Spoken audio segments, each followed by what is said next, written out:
You're grumpy too. I don't want to hear it right now. You understand me?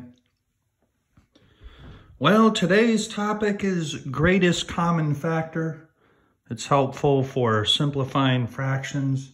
We also know it as GCF. So you want to be thinking about factor rainbows when you're finding the greatest common factor for two numbers. I'll start with 9 and 12 here. So you want to think multiplication facts, right? So for 9, you have 1 times 9 and 3 times 3, right? So I'll just put the 3 once. Okay, so these are the factors, okay? Multiplication facts that will give you 9. 1 times 9 and 3 times 3. So now I'll do it for 12. 1 times 12. 2 times 6. And 3 times 4. I told you you gotta know your multiplication facts. Plus they're fun. Yeah, I've had coffee, you couldn't tell. So, check it out. The greatest common factor, now we have common factors of 1 here, obviously. Okay, but look, the greatest number they have in common is 3. So, the GCF for 9 and 12 is 3.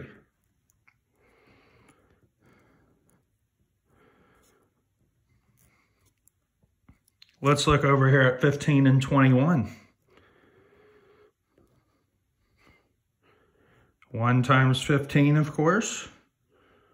And then the other multiplication fact for 15 would be 3 times 5.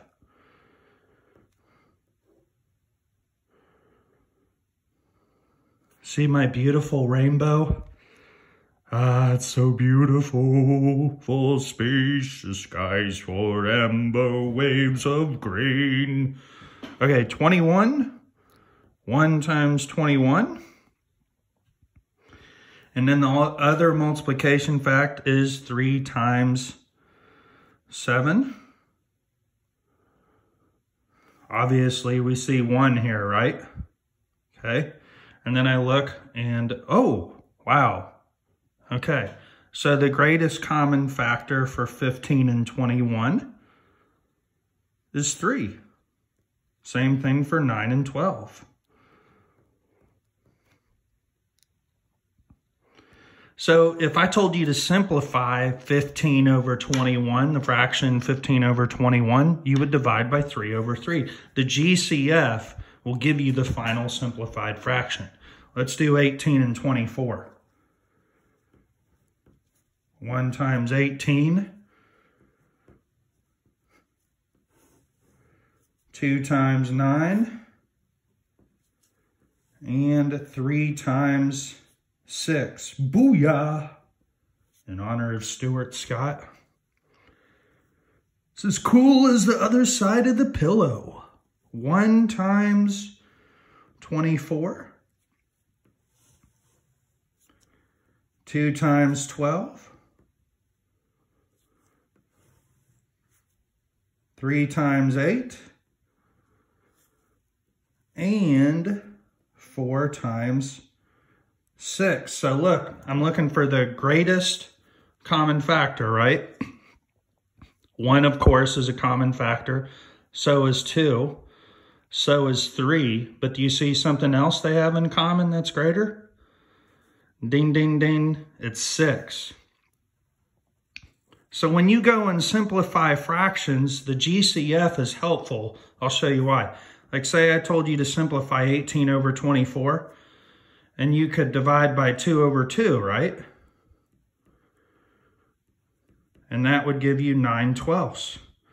But you found an equivalent fraction there. That's not simplified, all right? But if I take that same 18/24 and divide by the GCF, the greatest common factor. Oh, yes. I know this thing's going to be simplified. That's 3, and that's 4. So the greatest common factor is really helpful in simplifying a fraction to where you don't have to divide over and over and over again when simplifying.